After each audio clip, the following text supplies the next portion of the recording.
All right, everyone in. Let's take a quick roll call. Yep. Good. Yep. Okay.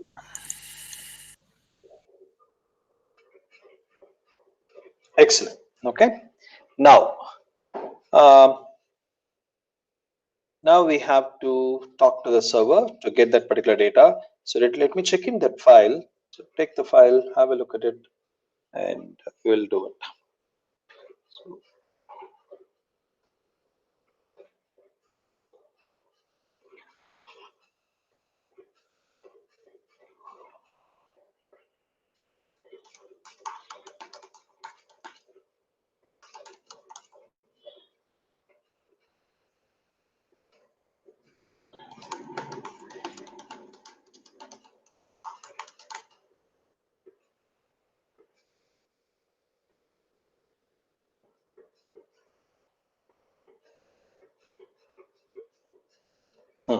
file is checked in.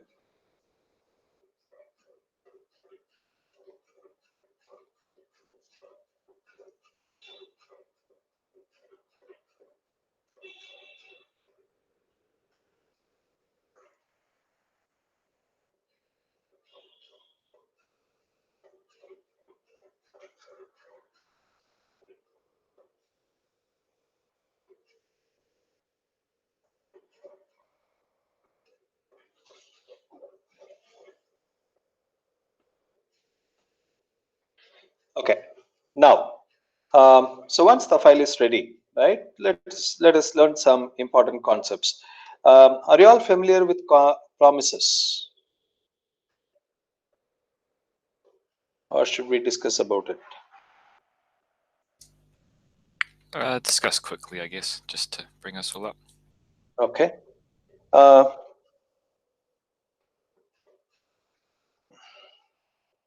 So basically, promises are one way by which you can handle asynchronous operations, right? Okay. So how do you have, what are asynchronous operations? Asynchronous operations are operations that you initiate and you don't wait for its completion. Why you don't wait for its completion? Because you can't afford to wait for its completion. For example, let's say you want to get some data from the server. You want to get some data from the server. So we make a request to the server, and the server, let's say it takes a few seconds to respond back. And in the browser, the thread that we use to make a call to the server to fetch the data is the same thread that is responsible for handling user interaction, is the same thread that is responsible for responding to user actions, reacting to user actions. So if the thread is waiting for the response to come, then it will not be able to respond to user actions. So until the data comes from the server, the browser will appear to be hanging for the user. He will not be able to interact with the application because the thread that is responsible for responding to user actions is now wasting its time waiting for the response to come, right? And so what do we do? We initiate the operation, move on with the regular work, and when the operation completes, we will be notified that the operation is completed, right? We will be notified that the operation is completed. Okay, now how does it communicate back? How does it communicate back once the operation is completed, right?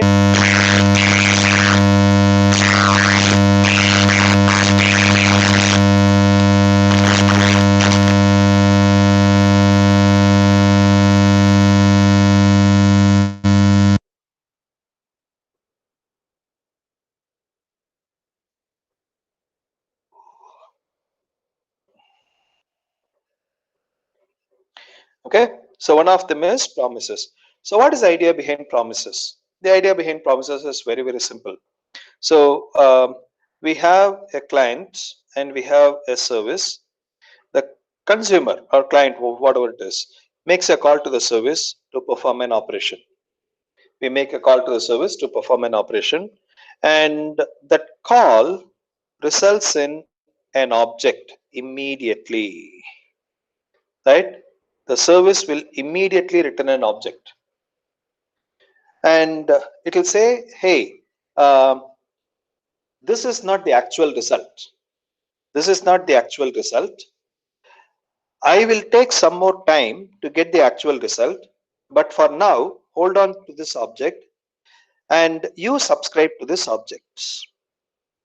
You subscribe to this object and wait. And when the operation completes, right? When the operation completes, I will let this object know what is the result, and this object will in turn call you and communicate the result. Right? When the operation completes, I will call this object and update the result, and the object will call you and communicate the result. So we are using an object as a medium through which the result is communicated, and this object is called as a promise object. Right? This object is called as a promise object. So you make a call to the service immediately returns an object, and you are expected to subscribe to that particular object. And when the operation completes, after some time, when the operation completes, the service will update the object with the result, and the object will in turn call you and update the result to you, right? Because you have subscribed. So why do I have to go through this object? Why can't the service directly communicate to the client and say, hey boss, here is the result? Why should the result be communicated through the object? Because when you have an object in between, delegation becomes a lot more easier.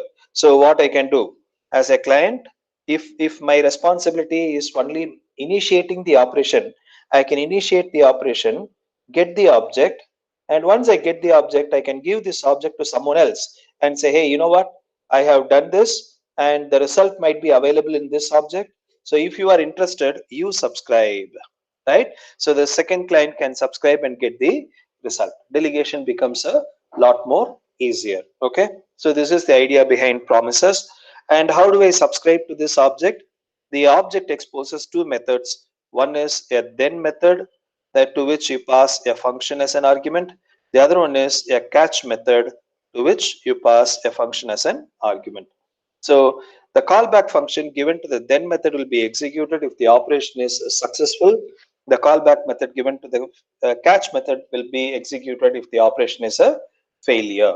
Okay, so this is the idea behind promises. So in essence, promise is just an object that acts as a carrier of results. Okay, so when the operation completes, the consumer or the client will be notified about the result through this particular object. And how do you subscribe? Using the then method. And there are two methods. One is the then method, the other one is the catch method, and both take a function as an argument. And if the operation is successful, then the callback given to the then method will be executed, and if the operation is a failure, then the callback given to the catch method will be executed. Okay, so this is the idea behind promises. So I'll show you a simple example of how we can do it. So let me, right, let us take a simple async operation. So function add of x comma y. uh, okay, and as I said, the nature of an async operation is that it is going to complete sometime in future, right? And you don't wait for its completion. So how do I simulate an async operation in JavaScript? You can simulate an async operation by using set timeout function, right? So let us take a sync API. So this is our sync API. So add sync of x comma y, and we'll say console.log. um, we are at the service.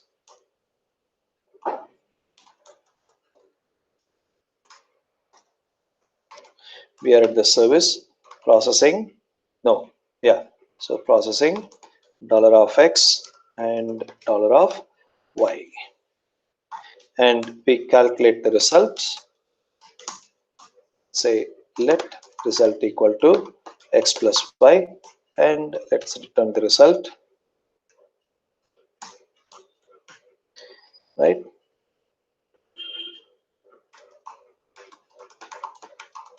And we will return the result, just to understand the sequence of execution. Okay, and then let us write a client for this. So function add sync client that takes x and y, and we will do a similar stuff, but this is the client. So this is the client, and triggering the add operation, and we will say let result equal to add a sync of x comma y, and print the results.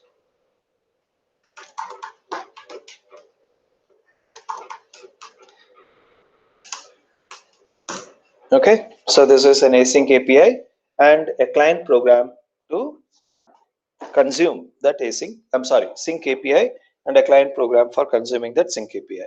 So let's call add sync client of 100, 200. You'll find that the sequence is perfect. So the client is triggering the operation, and the service is processing the operation. The service is returning the result. The client is waiting for the operation to complete, and the client receive the result, right? So this is how we handle sync. But the same thing when it becomes async, how do you do that? Let's do this. So take the add async instead of add sync. I'll call this as add async. And what is the nature of async operation? As I said earlier, it will complete sometime in future. So whatever need to be processed, we will do it sometime in future. So we'll say set timeout of a function, and this is where I want this to be executed when after, let's say, 4 seconds. Now let us write the client for this. So function add async client, and here I'll simply call add async, right? Now call the add async client with 100, 200. You'll find that the execution is completely messed up, right? The client is triggering the add operation, the service is processing, and even before the service is returning the result, the client is attempting to print it, and it says result is undefined, returning the result. Why? Because the client doesn't know that the operation will take time, right? So when the control returns from here, automatically the client assumes that the operation is completed, and it has come back with the result, and it attempts to process that result. But here the control returns not after the operation is completed, but after the operation is initialized, right? After the operation is initiated. So you cannot orchestrate, you cannot sequence the async operations the same way like how you sequence synchronous operations. Okay, so what is the solution? How will I deal with this? There are several approaches. One of them is promises. So how do I create a promise? The way I create a promise is, so what I will do here, I am supposed to return a promise. The async API is supposed to return a promise. So I'll cut this off, create a new promise. So where p equal to new promise, and the promise takes a function as an argument, and thus that function is invoked by the promise API with two handlers. One is called a resolve function pointer, the other is called a reject function pointer. And whatever async operation you want to perform, you are expected to perform inside that particular promise constructor function. So why am I going to do it like this? Because using the resolve, you are going to communicate if the operation is completed. Using the reject, if you are going to communicate if the operation is a failure. So from inside this, you are not going to return the result. You are going to call the resolve function with the results, and then we will return the promise P. Right? We are not returning the actual result. We are returning a promise which, when resolved, you will get the result. Now, how will I consume this? What I will do, I will call add async of 100, 200, and what does that return? That returns a promise. That returns a promise. So the service is processing. If you look at P, the promise is pending. Now the operation is completed. Now you can subscribe to the result. So you say p dot then a function, take the result, and you can say console.log what is the result. Right? The result is 300. The result is 300. So this is how you create a promise, and this is how you consume the promise p dot then, and you pass a function, and that function will be executed once the operation is completed. But here the operation is already completed, and still when you give a subscription, your your subscription will be executed, and that is the reason why it is called as a promise. Right? It doesn't matter when you subscribe. You subscribe before the operation is completed. Once the operation is completed, you will be notified. You subscribe after the operation is completed, you will be immediately notified saying that, hey, I already have the result, take it. Right? So this is the whole idea behind promises. You are assured, you are promised of getting the result irrespective of when you subscribe. And the promise is basically an object that holds the result of an async operation and give it to you whenever you subscribe to that particular promise. Right? So this is the idea. Now the other thing that we need to understand about promises is every subscription returns a promise. Every subscription returns a promise. So p dot then will return a promise, and you can subscribe to that promise, and that will return another promise. That will return another promise. So why is that? Because you can chain the operations one after another.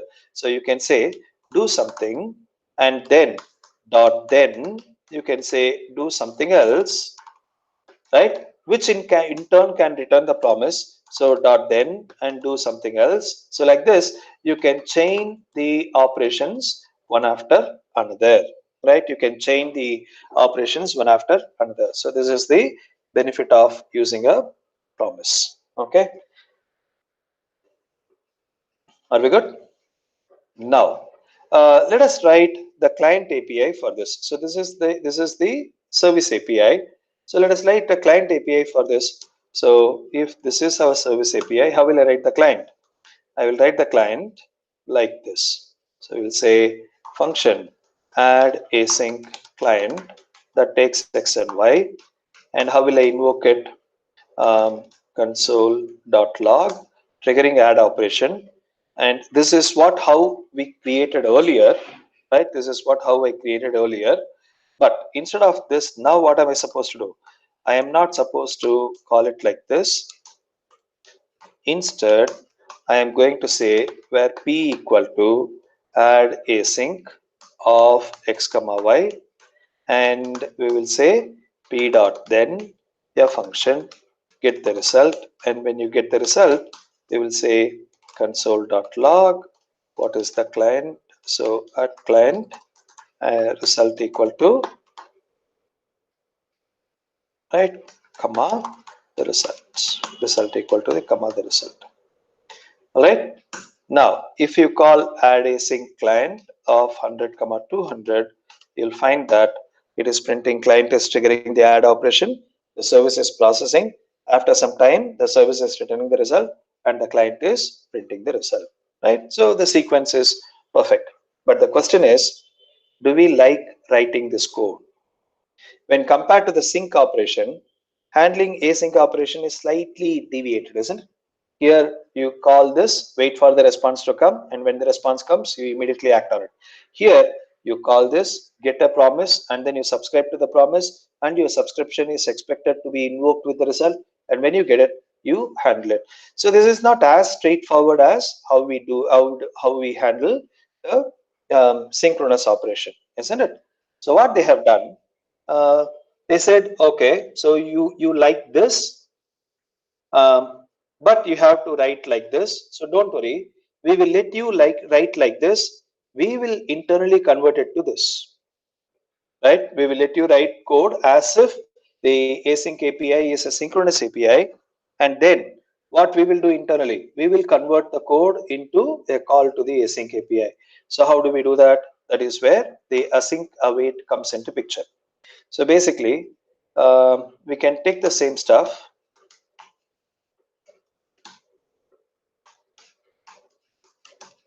right? So we will take the same stuff, but what you have to do, you need to, if an API is returning a promise, if an API is returning a promise, you can use the await keyword. You can say await add async of x comma y. Is that clear? And what will happen? Your code will be internally converted to this. Your code will be internally converted to this. And if you are using await keyword in a function, you have to mark the function as async. If you are using the await keyword in a function, you have to mark the function as async. So now you call add async client of 100 comma 200. You'll find that, see, this line is not immediately executed. This line is waiting. Only after this promise is resolved, the subsequent line will be executed. So you are able to use an async API as if it is a sync API. So this feature is called async await. So this will work only with promises. So before calling the API that returns a promise, you can use await, and the runtime will suspend the execution, right? This part will be executed after the promise is resolved. And if you are using await in a function, that function has to be prefixed with async.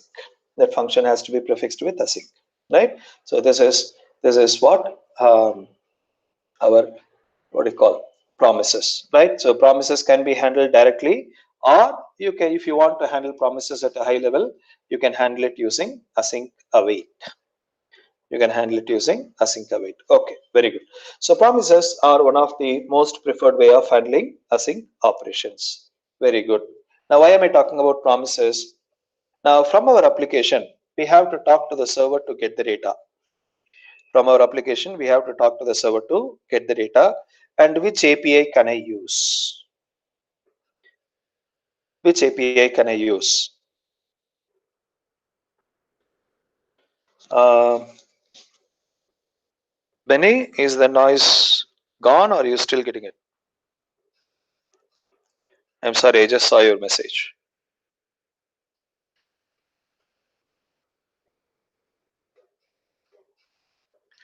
Okay. All right. So how do I, from our application, how will we talk to the server to get the data? React doesn't have any built-in APIs for server communication, right? React is a library that takes care of only one particular responsibility of your application, the presentation, the view. That's all. That is what all React does. React doesn't do anything else, right? Modularity, your problem.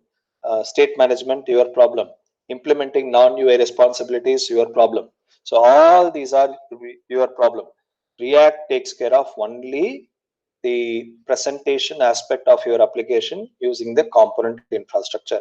That is why we are using Redux as the state management infrastructure. Okay, Redux is not a part of React. Redux is separately installed. It is a third-party module, right? So React doesn't take care of any of those things. So so for server communication also, React doesn't have any APIs. We have to use third-party APIs for server communication. As a matter of fact, the browser has a native API called fetch. The browser has a native API called fetch. Okay, so you can use it, but fetch is a little roundabout way of communicating to the server, but instead there is a beautiful API available that can help us in this regard. It is called Axios. Okay, it's a node module, and we can use Axios for server communication. So what I will do, I will install Axios. So shut down the server, yarn add Axios, hit enter.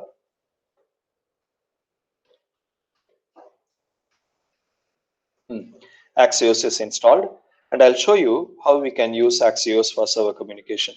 So in the main index.js, let me import Axios.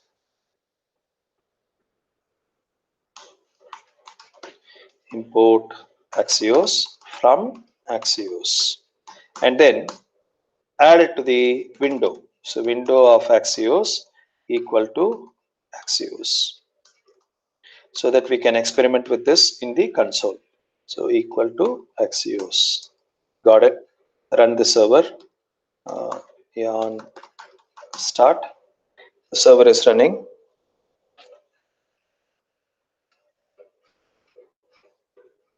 Application is reloaded.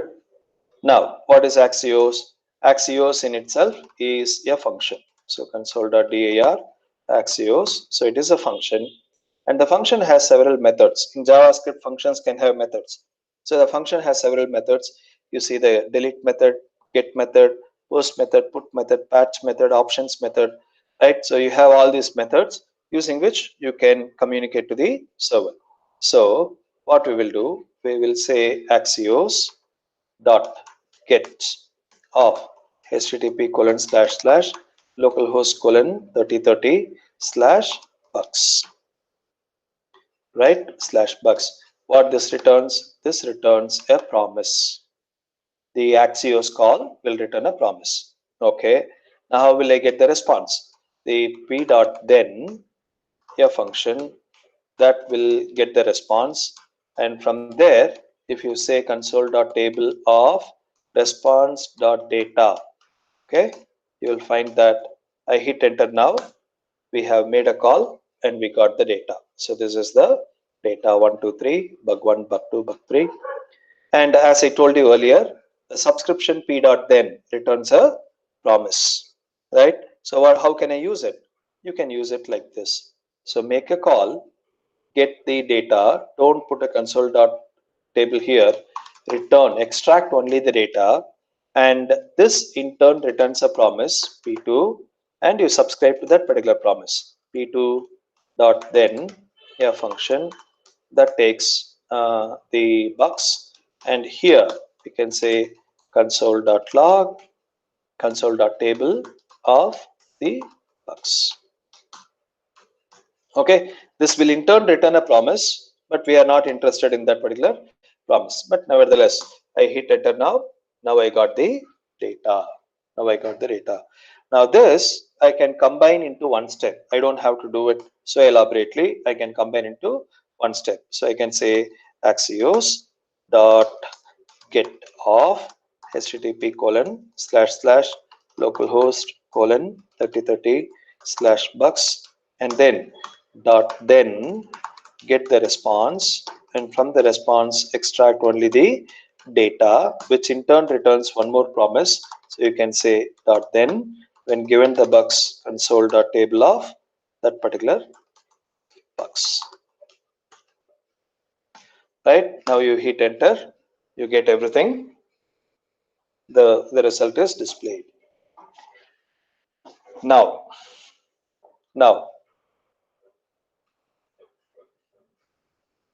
instead of displaying the bugs on the right hand side of the screen, we have to display the bugs on the left hand side of the screen.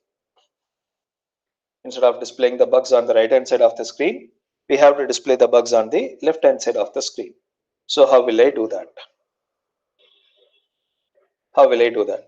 So let us recollect the diagram, right? Recollect the diagram. What is it? What is it? We have the UI, we have the action dispatcher, we have the store, we have the reducer, and we have the render or the provider. So I'll call this as provider.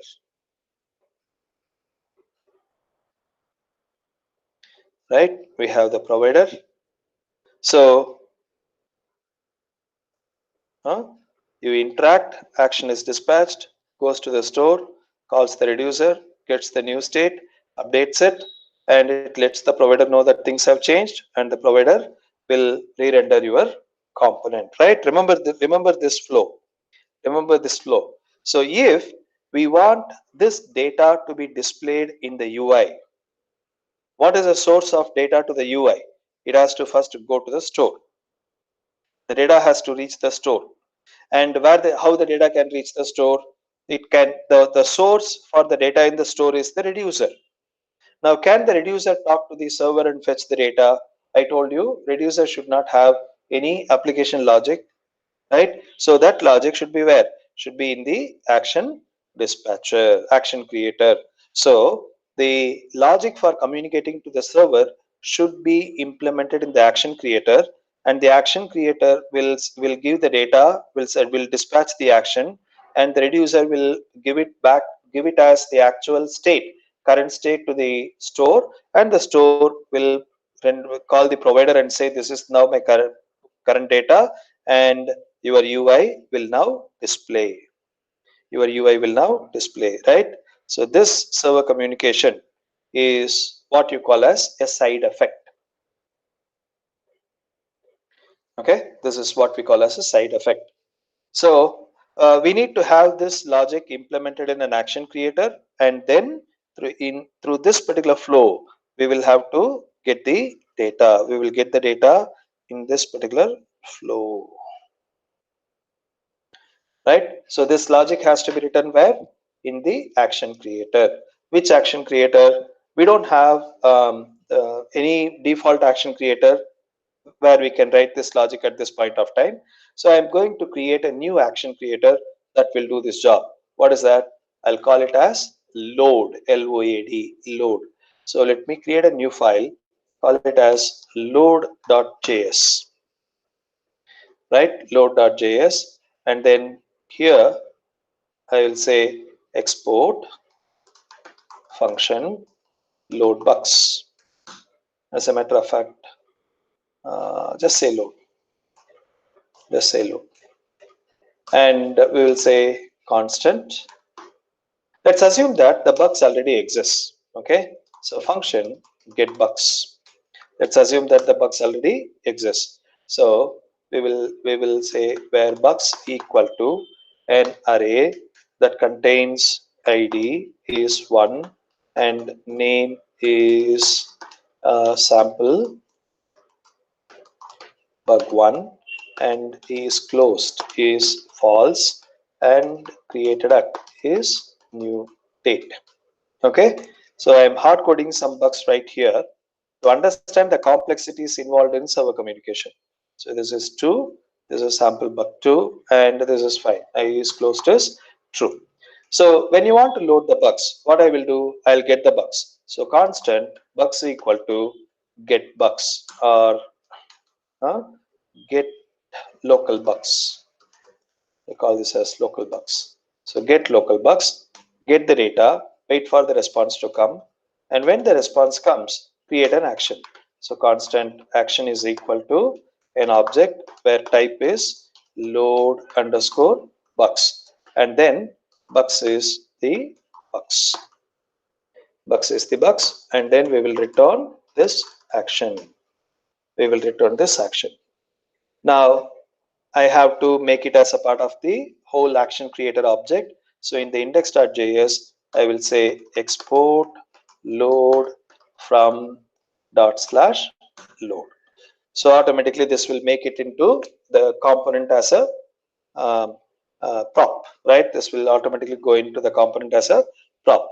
And in our reducer, we need to make some changes. So if it is load bugs, so if action dot type is equal to load underscore bugs, then what do you want to do?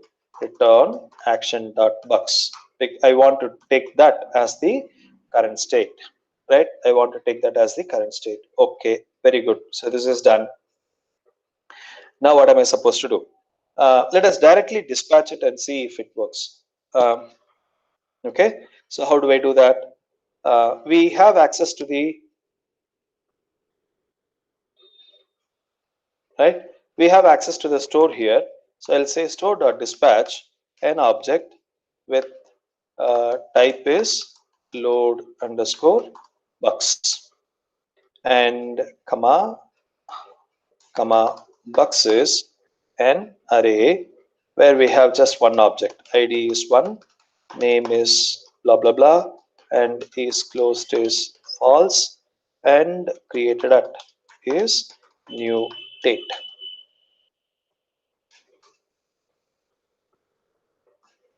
Okay, so I'm dispatching this particular action. What is wrong?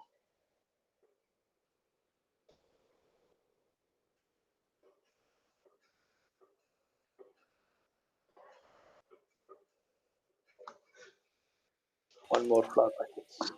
Right? The moment I dispatch this action, automatically it appears here.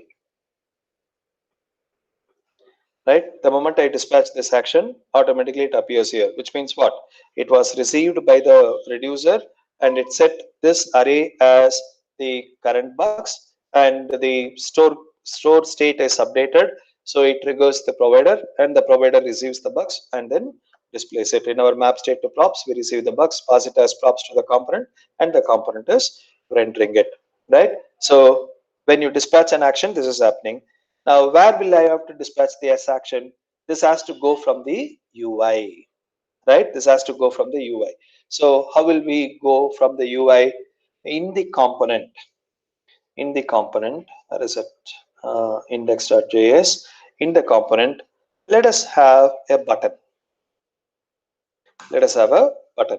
So I'll call this as PR, and then input type equal to button, value equal to load bucks, and then on click is equal to just call the load action that is given to you as a prop, right? Just call the load action that is given to you as a prop. So now let's go to the browser. We have the load bucks. Click it. There is an error. What is the error? Given load bucks, reducer bucks data returned undefined. Reducer bucks data returned undefined.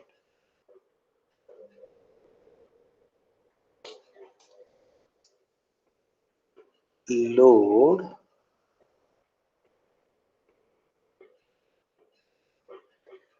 underscore bucks. Bucks is this bucks. Get local. We have to return this. Return the bucks. Sorry, we have to return the bucks. So reload it. Now you click load bucks. We have the data. So sample bug 1, sample bug 2. Where is this coming from? This is coming from the data in the memory. So we have get local bugs, and from the get local bugs we are getting the bugs and creating an action and returning the action. So automatically the action dispatcher will dispatch that particular action, and it will be received by the reducer, and the reducer will set as the new state, and the component receives it and displays it. Any questions?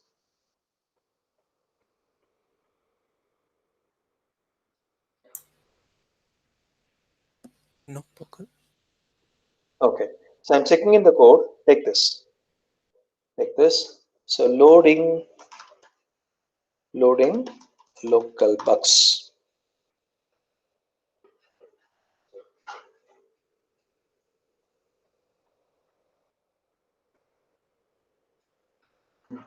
The code is checked in.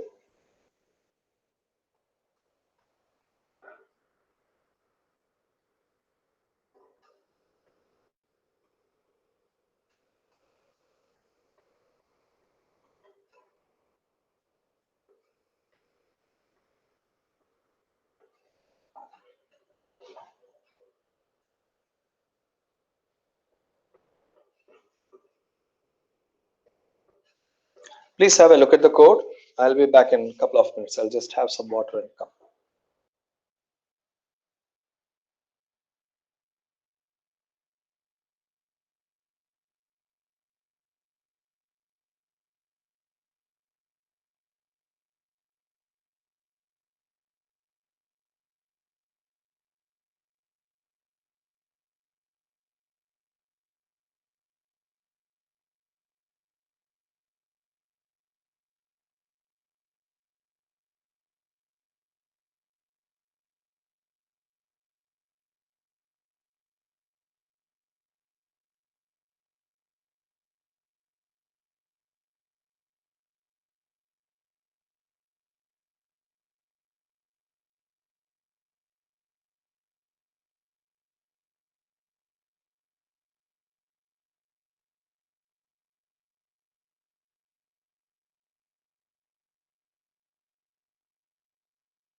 All right.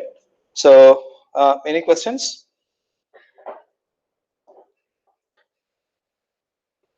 No. Okay.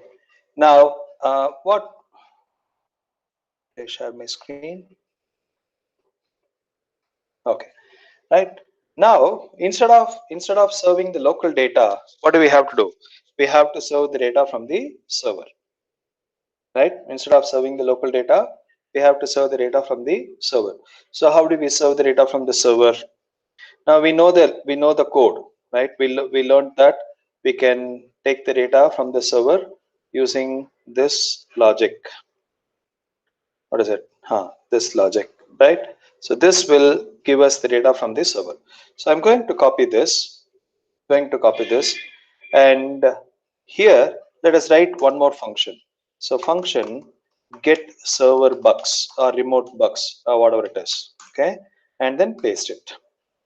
And here I will import Axios from Axios. Import Axios from Axios and get server bucks, right? So this will give us the data. So we don't want to print it in the console.table. We don't want to print it in the console. We want to show it. And here, this will become what? This will become get server bucks. Right? This will become get server bucks. Okay, very good. Now the question is, where will I write the return statement here? In this particular function, where will I write the return statement so that I can receive the bucks here and then return that particular action which will be dispatched? Can you guide me?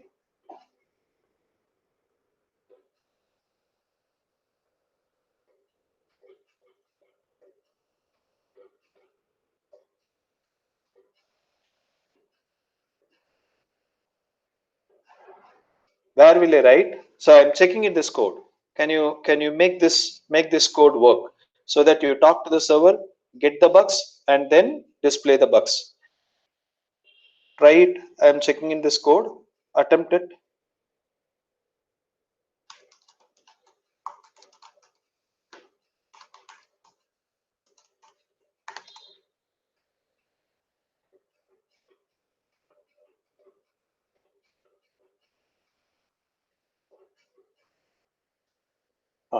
The code is checked in. Take the code. Instead of get local bucks, you have to get the data using the get server bucks, which will get the data and you have to display.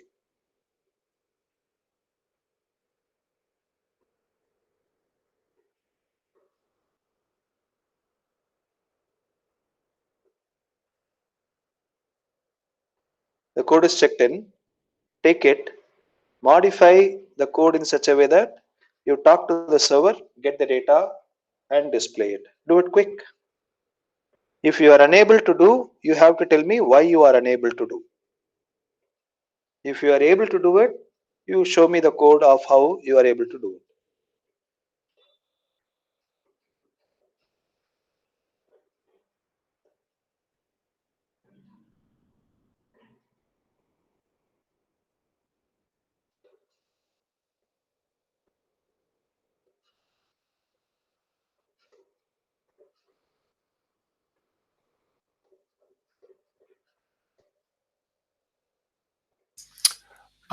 JSON server tells me it wants to be node version 10 or higher. Now I've got version 8.9 because that's what we use for all our production stuff, so I don't really want to upgrade. Is there an alternative? Oh, At least I think that's what we use for our production stuff, unless it's changed and I just haven't upgraded. So I don't know if anybody can correct me on that. are you using a Mac or a Windows? I'm on Windows. You're on Windows.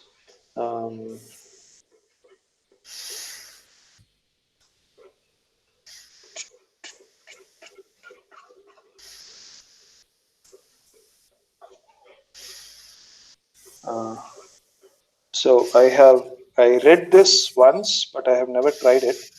Let's see. Take the data file. Save this as a part of the server itself, our application itself. So let's create a folder called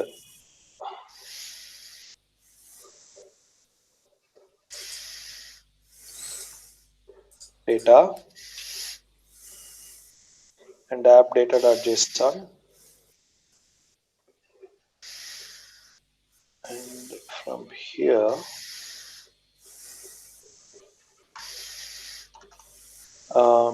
localhost :3000 slash data slash appdata.json.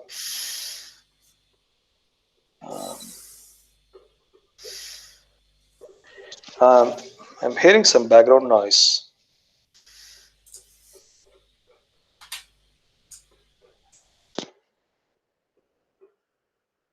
Thank you.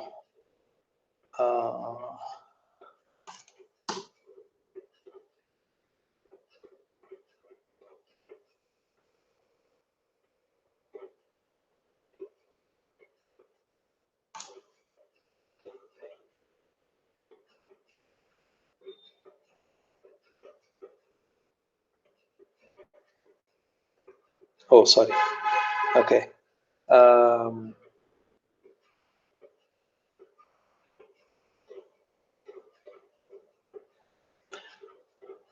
else we can serve data? Give me a second. Serving data from create React.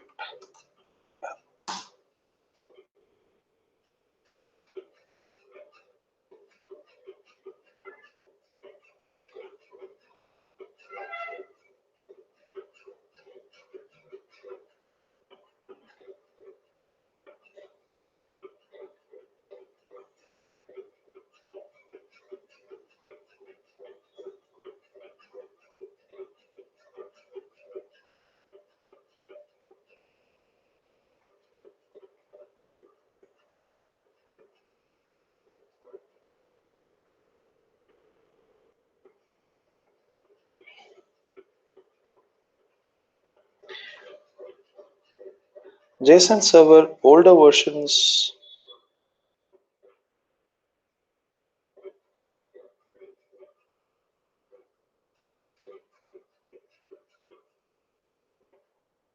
So 121 versions are there.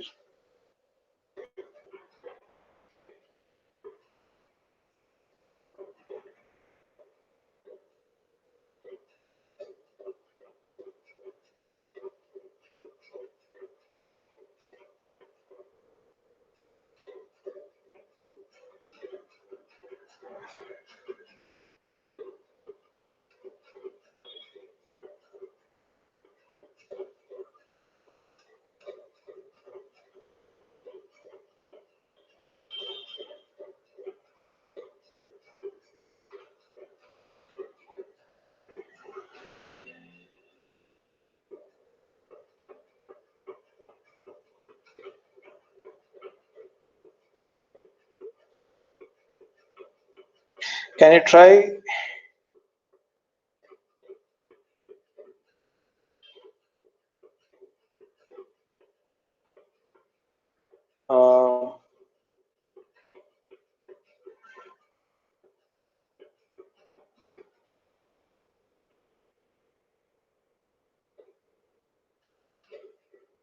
Okay. So can you try using the 0.1.0 version?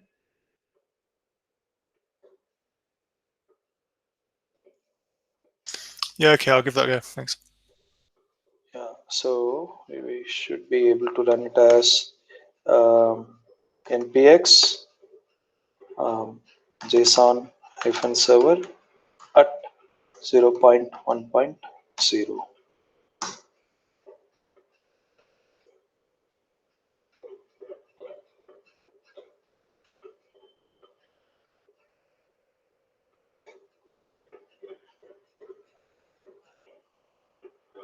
And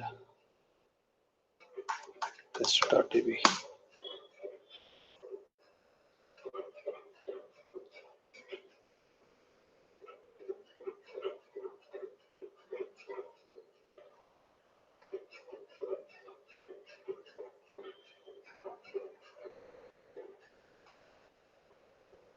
Oh, okay. So that seems to be working.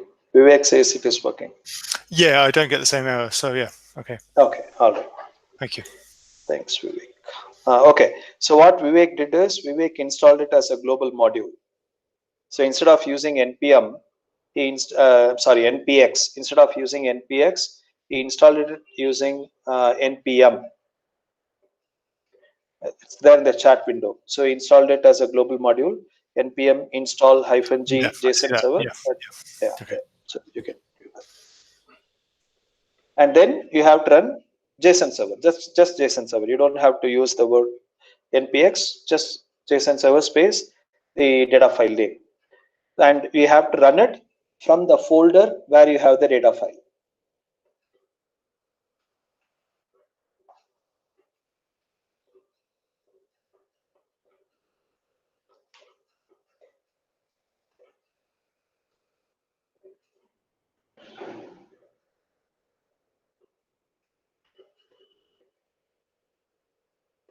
Now attempt it. Let me know why it is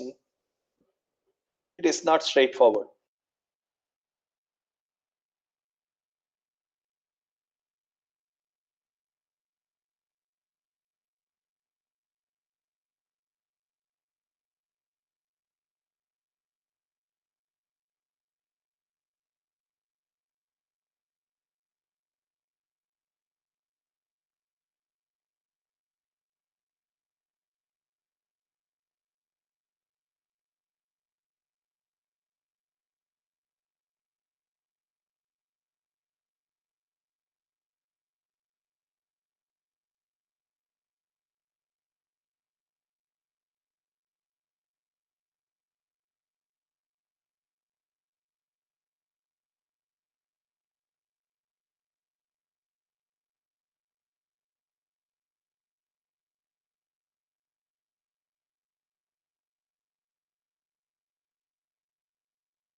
Hey, Magesh, are you speaking? Because I think you might be muted.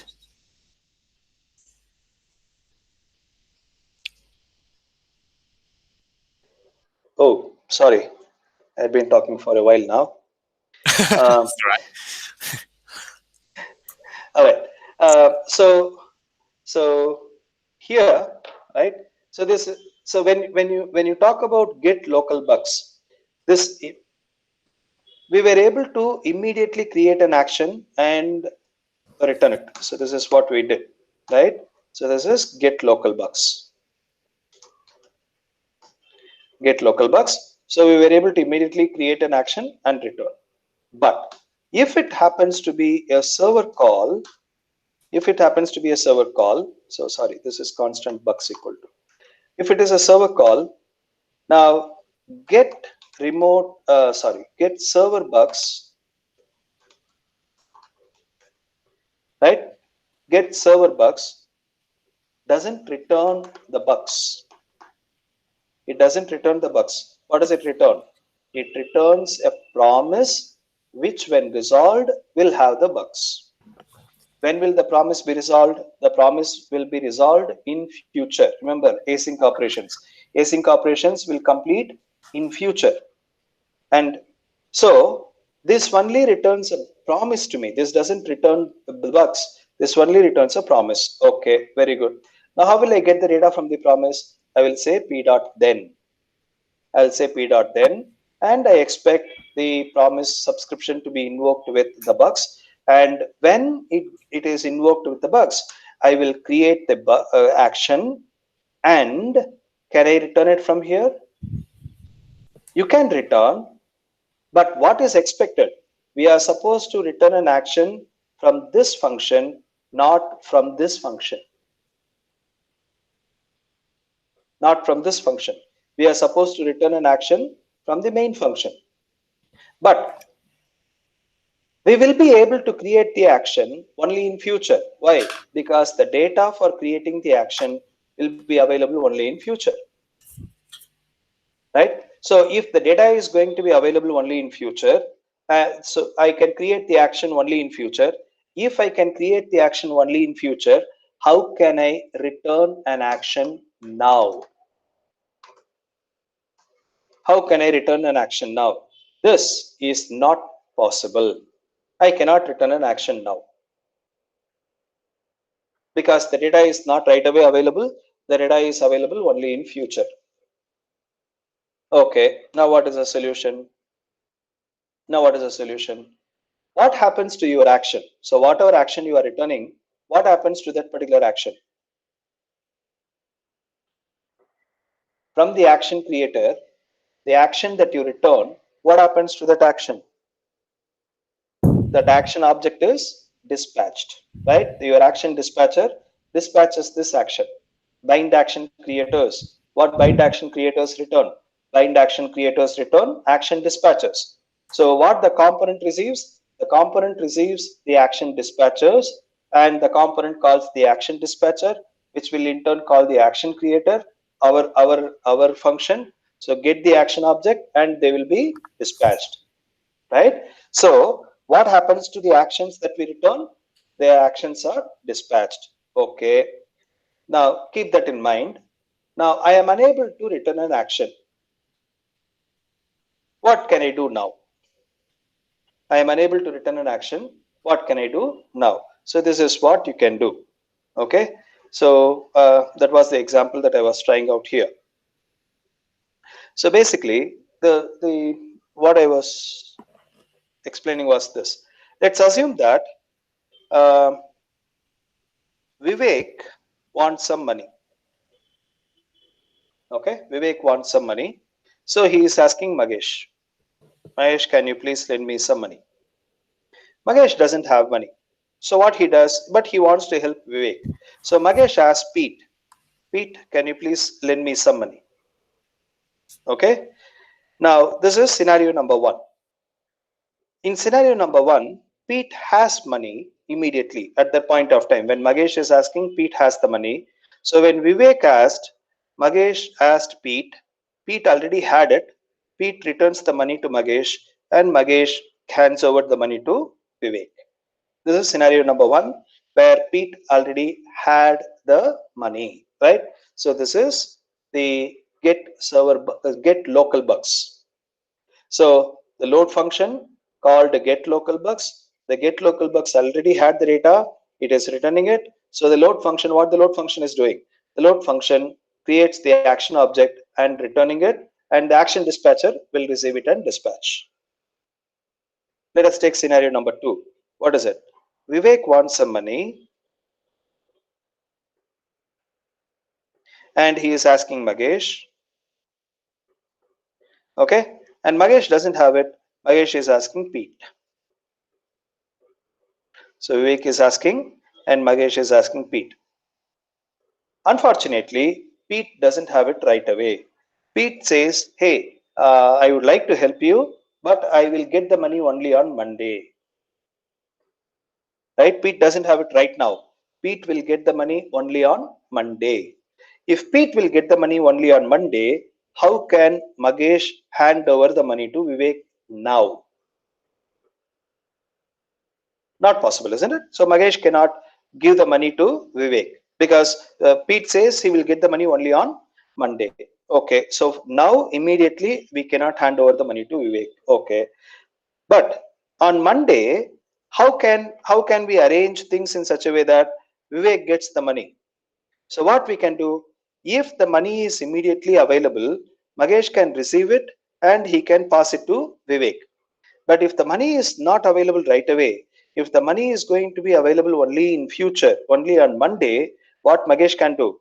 Magesh knows that if Pete returns the money, if Pete gives the money, anyway the money is going to be given back to Vivek.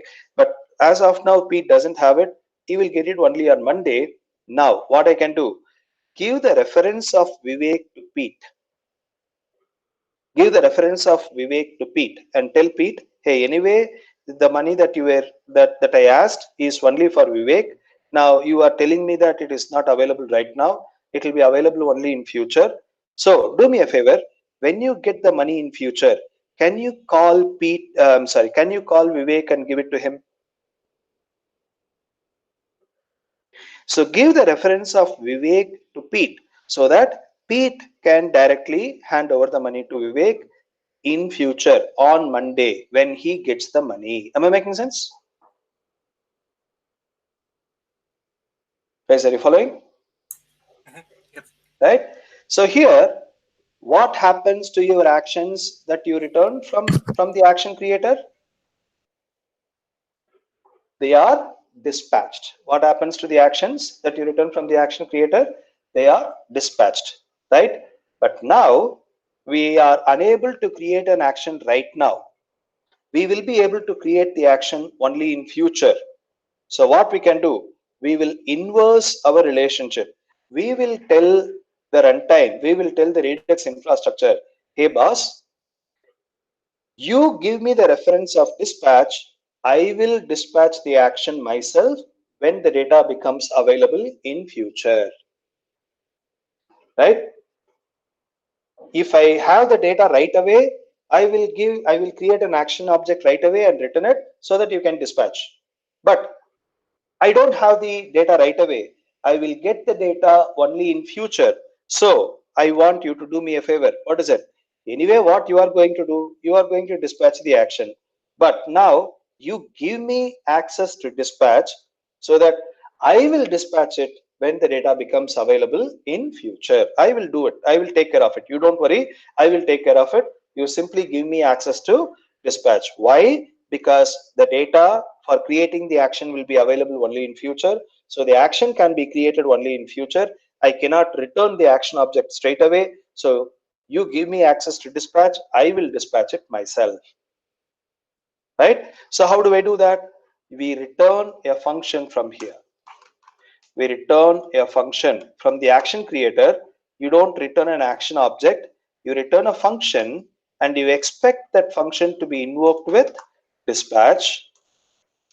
You expect that function to be invoked with dispatch. And what we can do, when the data becomes available in future, we will dispatch the action ourselves. we will dispatch the action ourselves. Am I making sense? Right? So in the synchronous action, we get the data, create the action object, and return the action object. But if the operation involves async, right? If the action involves async operations, then you cannot return an action object straight away because the data will be available only in future. So what do? You realize that the actions that you return from the action creator are anyway going to be dispatched. So you want to take control over. You say, you give me, you tell Redux infrastructure that, hey boss, you give me access to dispatch. I will dispatch the action myself in future when the data becomes available. And to do that, from your action creator, we don't return an action object, but we return a function, and we expect that function to be invoked with dispatch. We expect that function to be invoked with dispatch. So here we get the data. When the data becomes available, we dispatch the action. That's all. Now save this, go to the browser, wait for the application to load. The application is loaded, and now click the button. I'm sorry, we have to restart the server. So yarn start.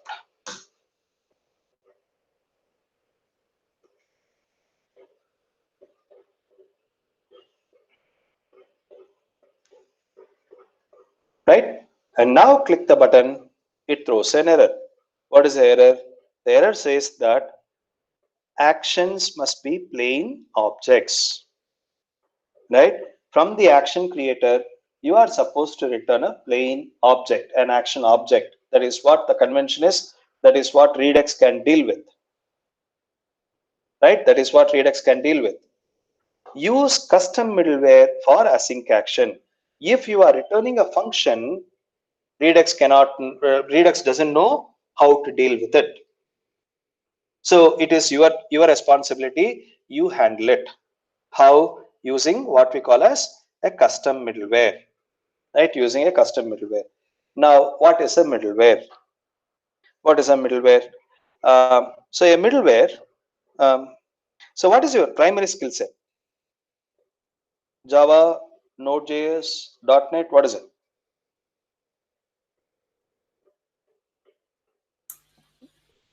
We're all .NET developers. You're all .NET developers, right? So in .NET Core. Oh, sorry. Go ahead. Yeah. Yeah, is it in .NET Core or vanilla .NET? Mix of both, I would say. Okay, so if you take .NET Core, right, when you are creating a API in .NET Core, you use a lot of middlewares, isn't it? Mm-hmm. The same thing is applicable here. So what is a middleware? Very simple. A middleware is when you have to process a request. The request is passed through multiple entities. The request is passed through multiple entities, multiple functions, and each function performs one particular action on that particular request. For example, one entity will extract query string data and convert it into a proper object, so that extracting data from the query string becomes a lot more easier. Another entity will extract the data from the request body and convert it into a proper object, so that the rest of the application can access the request body. Another entity will check if authentication is performed. Another entity will check if authorization is performed.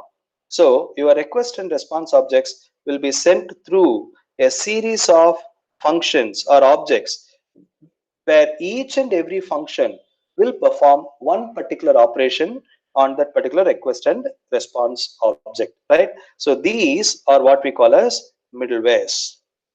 These are what we call as middlewares. So middlewares are simple functionality that are arranged in a sequence, and your requests and responses are sent through that particular middleware. Now, the same concept is applicable in React also, in Redux also. So in Redux also, what you can do, you can have some middlewares. You can have some middlewares. So you can create some middlewares. So middleware 1, middleware 2, middleware 3, and when you dispatch an action, you can send the action, right? When you dispatch an action, you can send the action through all these middlewares. So any cross-cutting concerns, any logic that you want to apply across all the actions, you can implement it as just in the middleware, because all the actions are sent through the middleware for processing, right? So any cross-cutting concerns, any concern, any functionality that you want to be available across all the middleware, all the actions, right? You can implement them as a middleware. Cross-cutting concerns, common functionality across all the actions, you can implement them as a middleware and then give it to Redux. Redux will ensure that your action is sent through all these middlewares. Okay, so this is the idea behind middlewares. Now let us I'll show you a simple example for a middleware, and then we will learn how to solve the async problem in uh, Redux. Okay, now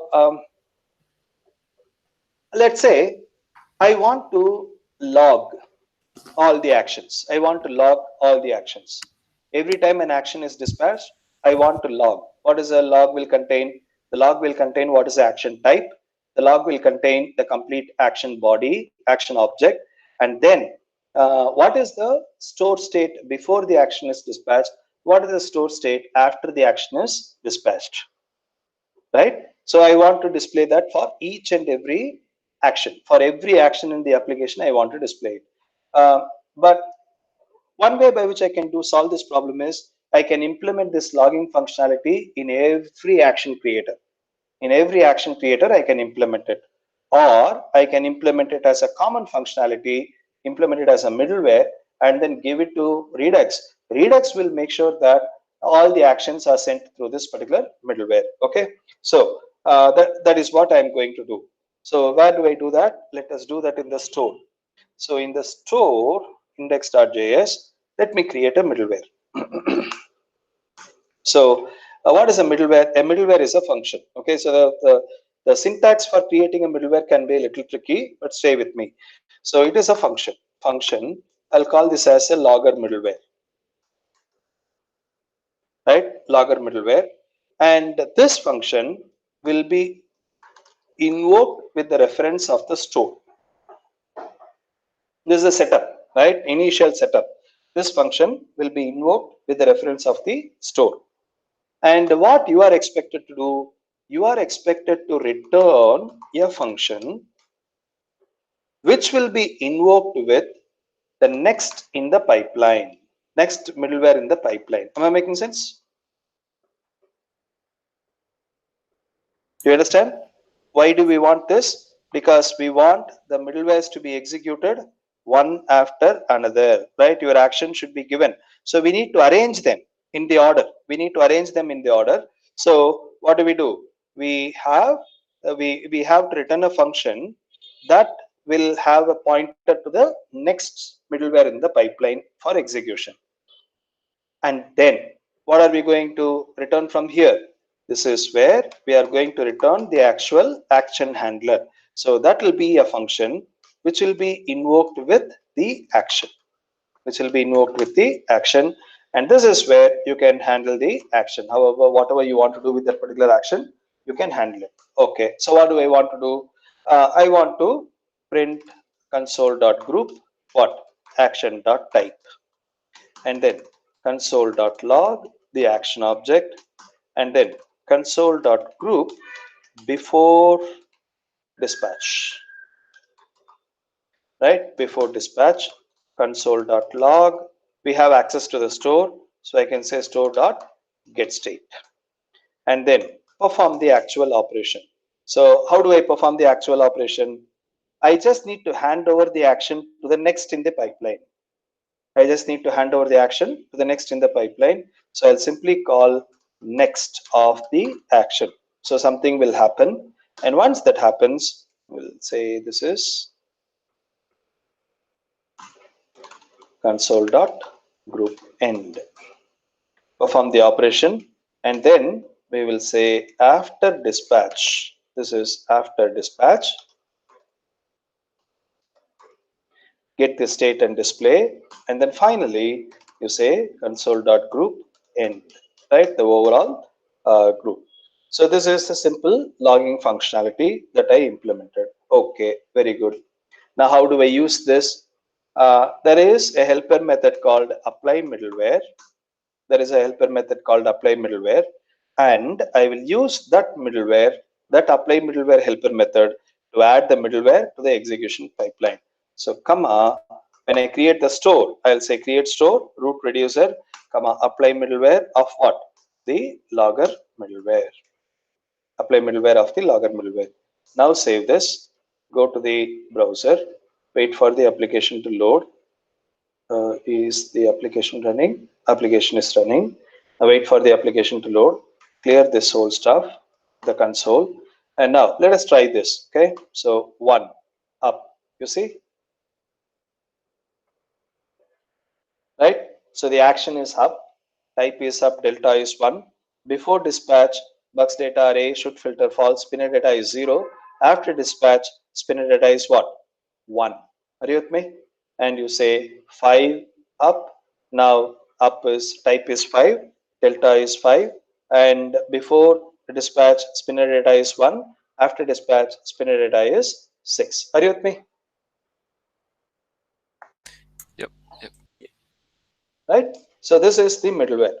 So the syntax for the middleware is a function that takes the store as an argument, that returns a function that takes the next middleware in the pipeline as an argument, which should in turn return a function that takes the action. So this is the initial setup, and this will lead to middlewares to be arranged one after another, and then when an action is dispatched, your action will be sent through this function, right? Your action will be sent through this function. Okay, very good.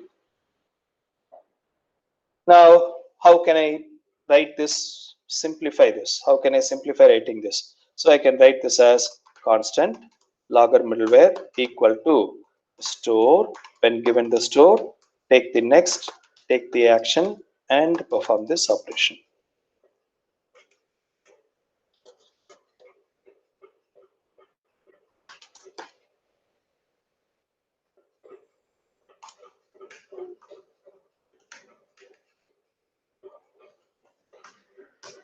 That's all. Right? So it is a function that takes the store as an argument, which in turn returns a function that takes next in the pointer to the next in the middleware, which in turn returns a function that takes the action as an argument, and we return it from there. And then this function will be invoked every time an action is dispatched, and you can do whatever you want. But the most important thing is we should not forget to call next of action. You can manipulate the action, you can manipulate the next in the middleware, you can manipulate the store, you can do whatever you want, but just make sure that you call the next in the execution pipeline, right? So this is the idea behind middleware. So I'm checking in the code, take this, have a look at it, and let me know.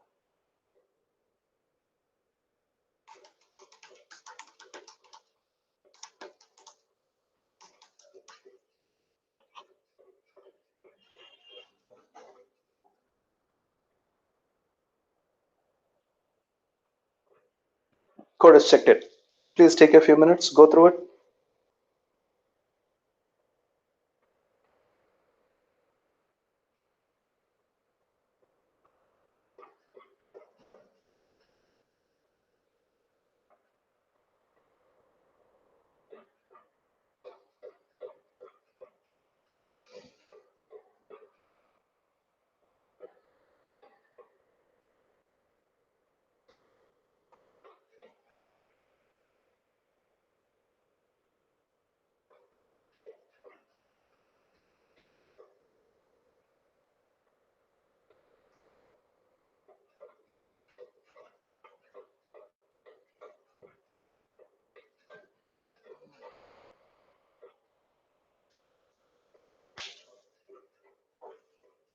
Are we good?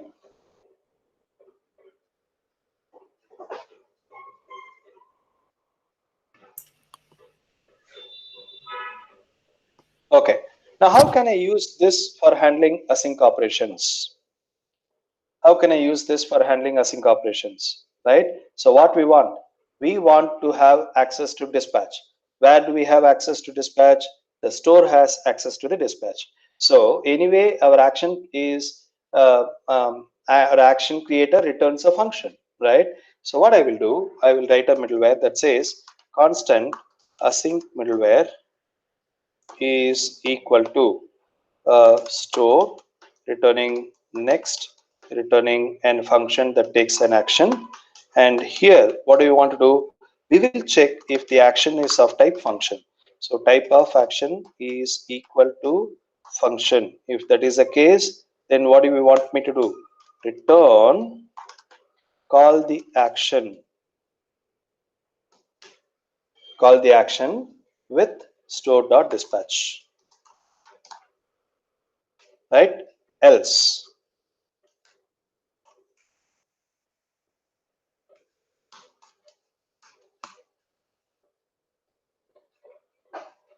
if it is a normal function, right? If it is a normal object, action object, then what do you have to do?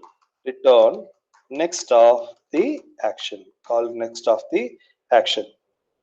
And then we will add this middleware in the execution chain. So logger middleware, comma, async middleware. So I have added it. Now go to the browser, wait for the application to load. Application is loaded. Now here you say to up, it is working just fine. Now let us add the load box. Let me click the load box. When I click the load box, now you see this data is coming from where? From the server, right? This data. So what is this one? Load box, and what data we had in the store? In the store before dispatch, bugs data array was 0, and after dispatch, the bugs data array is free. Now we have got the data from the server. So what we are doing? We return a function that takes the dispatch as an argument, and here we perform whatever operation we want to perform. Now this you can simplify writing. How can I simplify writing it? So copy this, paste it, and you can say return an async function that will be invoked with dispatch, and you can say get server bugs,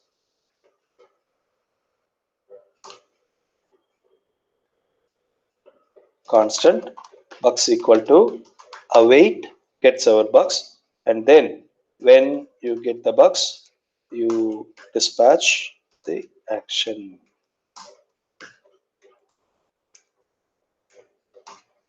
Right? So what we wrote here, we are writing it in a much more simplified fashion. That's all.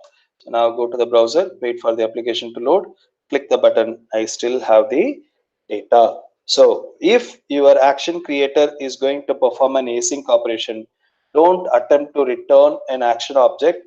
Instead, return a function which will automatically be invoked with dispatch, and then you perform whatever operation you want to perform. Create the data, create the action object using the data that will be available in future, and once you are done, you call the dispatch of the particular action. Who invokes this function? Your async middleware invokes this function, right? Your async middleware is invoking that particular function. Guys, are you with me?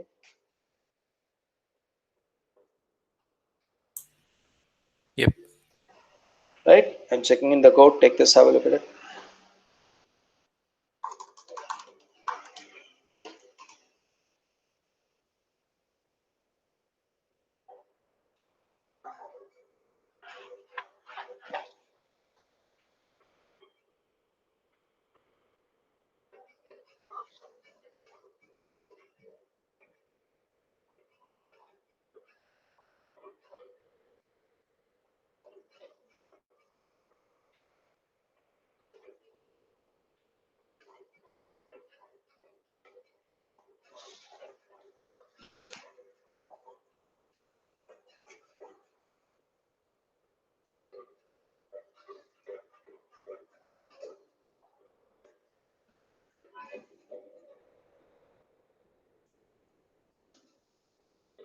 Are we good?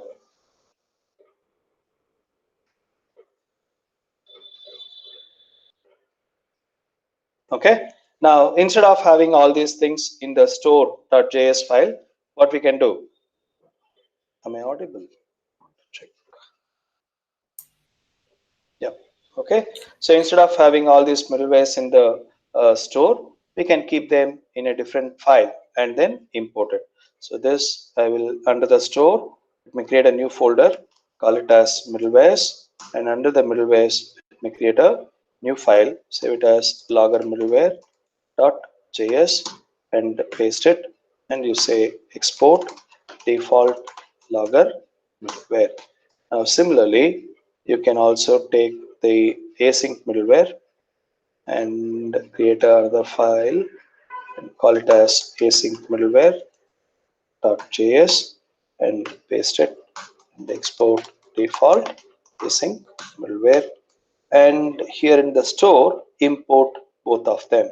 So you'll say import logger middleware from where dot slash middleware slash logger middleware, and then import async middleware from dot slash middleware slash async middleware, and then you add it to the store, and the store will take care of invoking the function if your action creator returns a function. Right? That's all. That's all.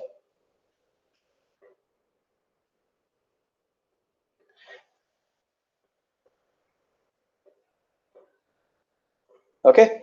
Now, now we have to make a post request, put request, patch request, delete request, etc. And obviously, we oh, okay. Even before that, right? We don't have to create our own async middleware. We don't have to create our own async middleware. Why? Because this is available as a separate module called Redux Thunk. Okay, this is what we call as Redux Thunk. So go to Redux Thunk. So this is Redux Thunk, Thunk middleware for Redux. And here, go to the GitHub repository and source. Under the source, go to index.js. This is our middleware. And what do we do? This is a factory. Okay, so ignore that. This is a function that takes the store object, which in turn returns a function that takes next, which in turn returns a function that takes an action. And what are we doing? We are checking if type of action is a function, then we call the function with dispatch. Otherwise, we simply call the next in the action. Simply call the next in the action. Right? So whatever we created as the async middleware is done by the Thunk middleware. Now, instead of creating this as returning this, they create a factory which will in turn return the middleware. So create middleware, and you create an instance of it, and then use that with your uh, store to create a store instance with the middleware. Okay. Now, similarly, there is also logger middleware. There is also logger middleware. So Redux logger.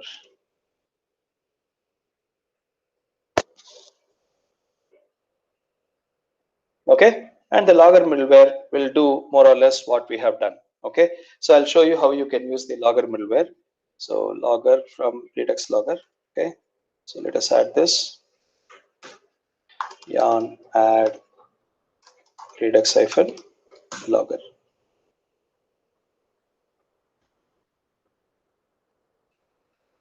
and then in our code in the store,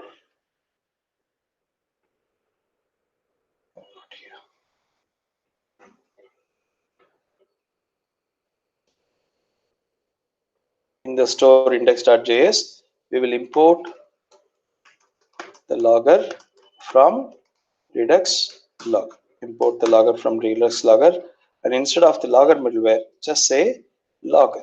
Right? Logger middleware is our own, and this is a third-party module available. Now go to the application, and then start the server. And start.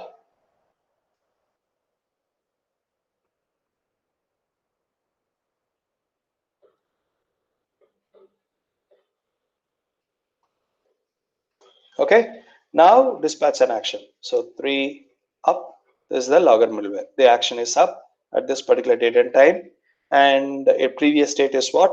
Whatever is the action, and the next state is this. Right? So the same thing, whatever we implemented, the logger middleware does. Okay, no, it's actually the other way around. We implemented what the logger middleware does.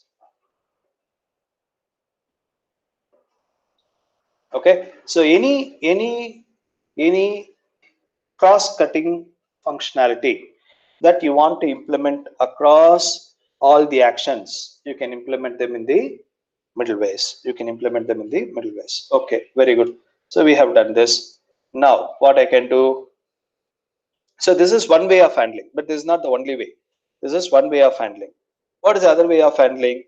The other way of handling is, instead of you receiving the dispatch, you return a promise, and when the promise is resolved, one middleware will take it and dispatch it. Right? So there is another approach. What is it? From here, I'll say return an async function. No, not returning an async function.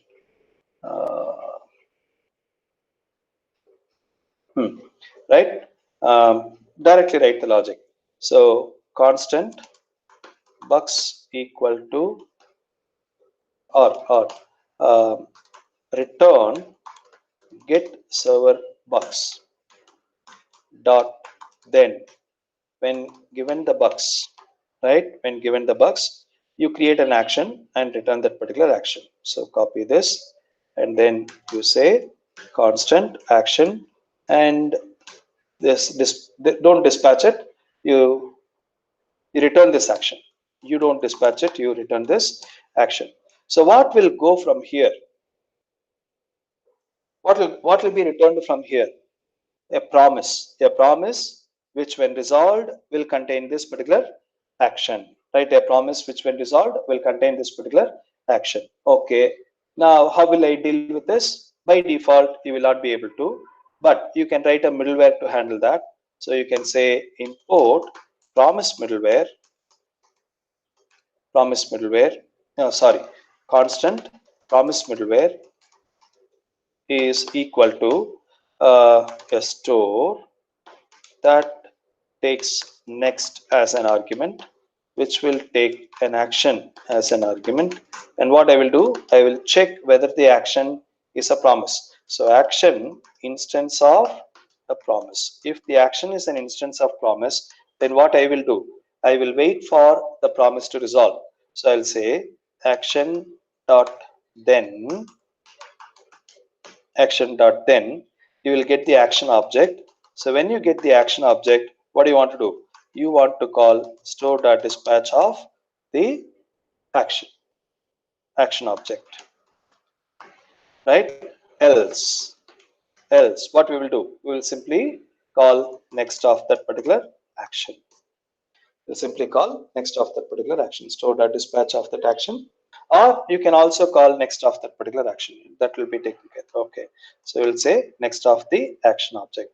Now we will use the promise middleware here. So we'll say logger async middleware comma promise middleware. Now save this, go to the browser, and you click load bugs. You still get the data, but now we are not returning a function.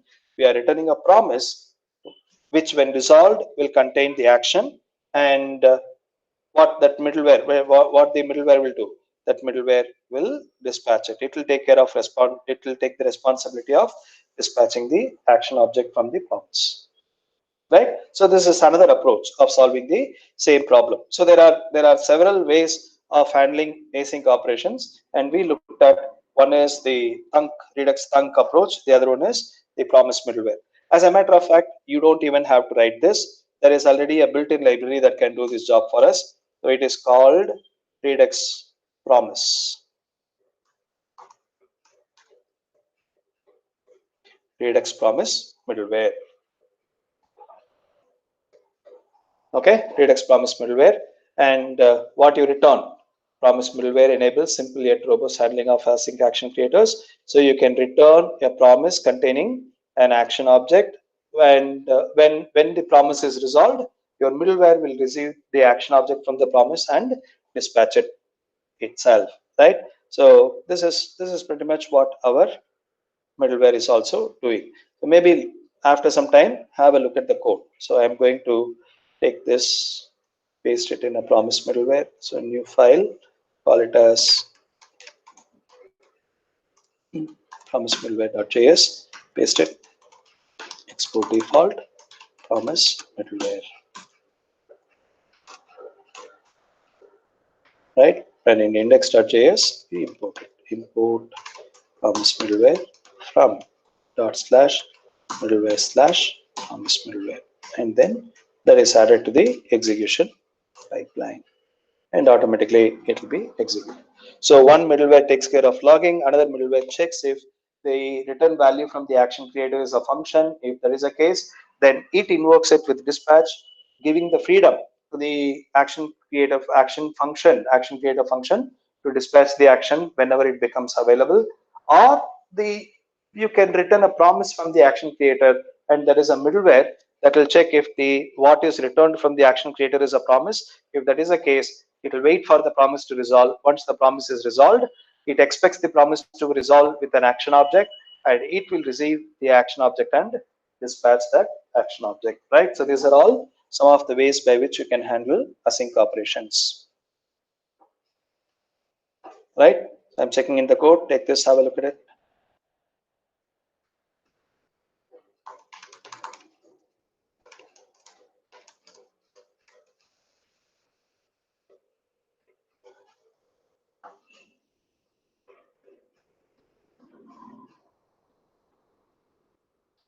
Code is checked in.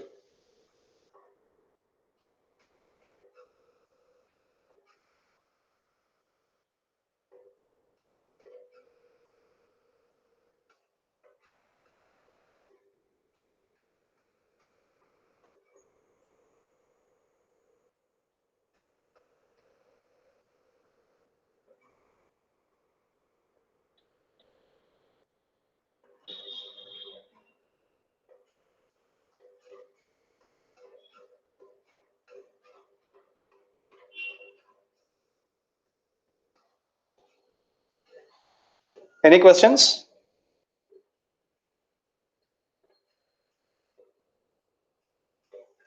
Guys, are you following? Should I be I worried? was going to ask, our production code uses sagas, Redux Saga, rather than Thunk or anything. Now, I don't know how exactly that's done. So Saga is also is doing the same thing, except that it gives you some helper functions. For example, so instead of you dispatching it, all you are going to do is you are going to say put an action. So the Saga engine will take that action and it will process that particular action. It will dispatch the action.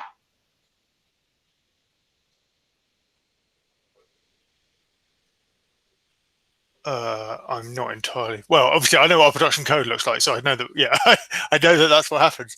But yeah, I'm not sure if I'm really seeing the distinction. But yeah, okay. Okay, so I'll show you an example. Don't worry. I'll show you an example of that how. would be useful, certainly. Yeah, I'll do that. Yeah.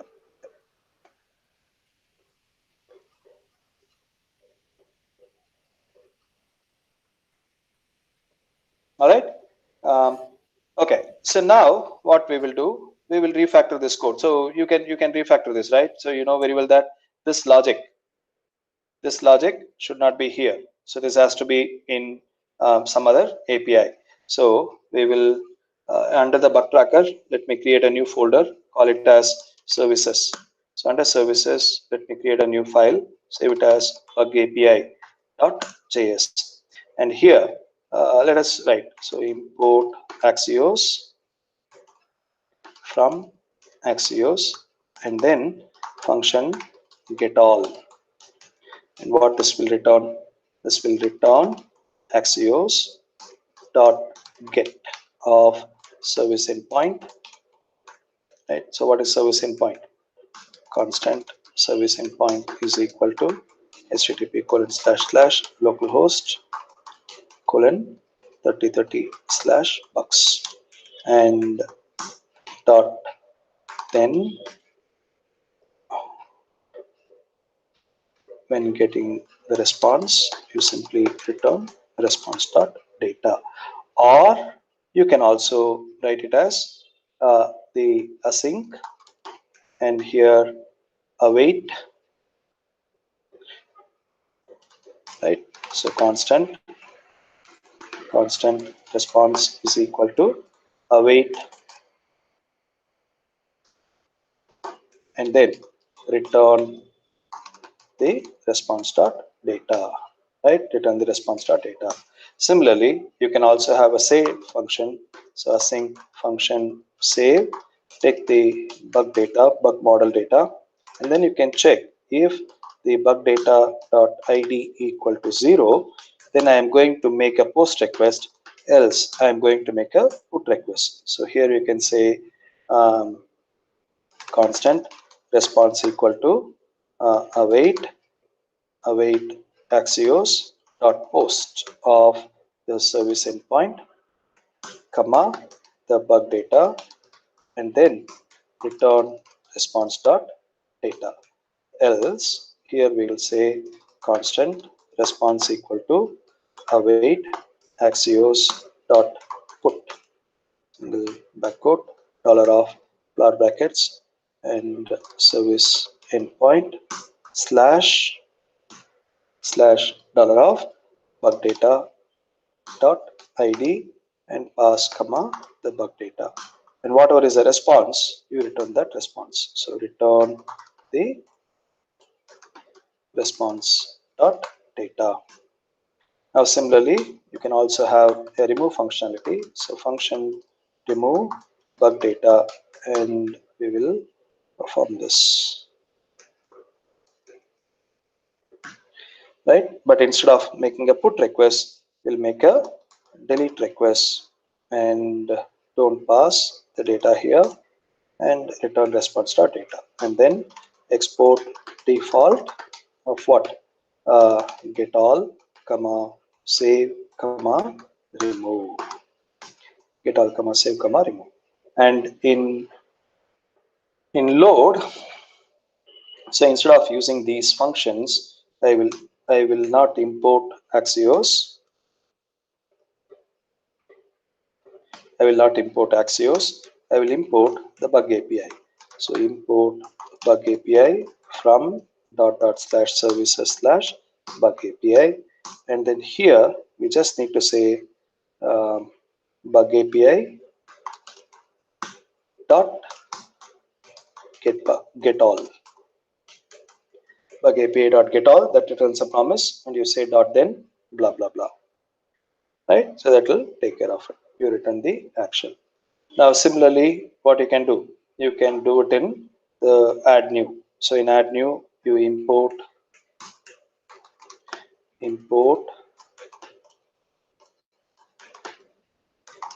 bug API from /services/bug API, and then you get rid of this, and ID you retain the ID as 0, okay?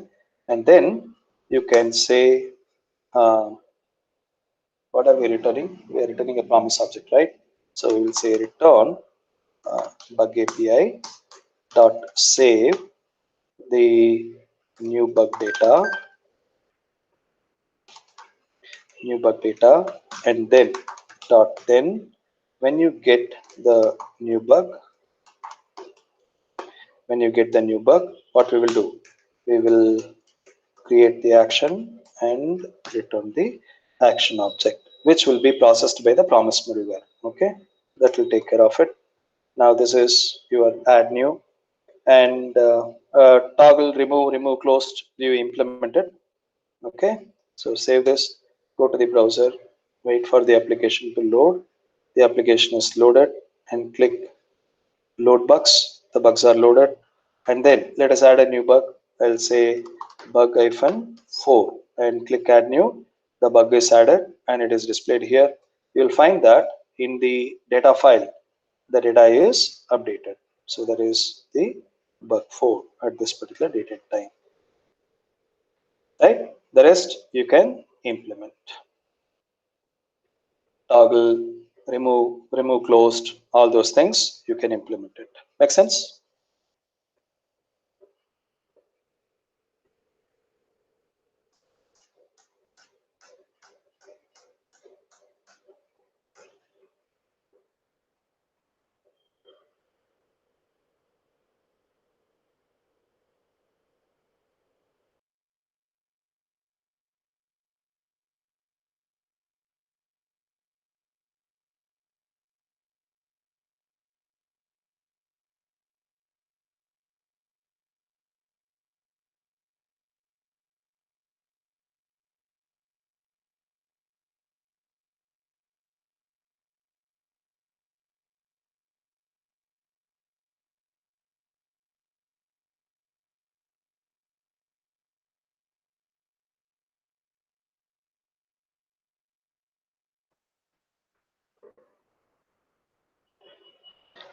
Any questions?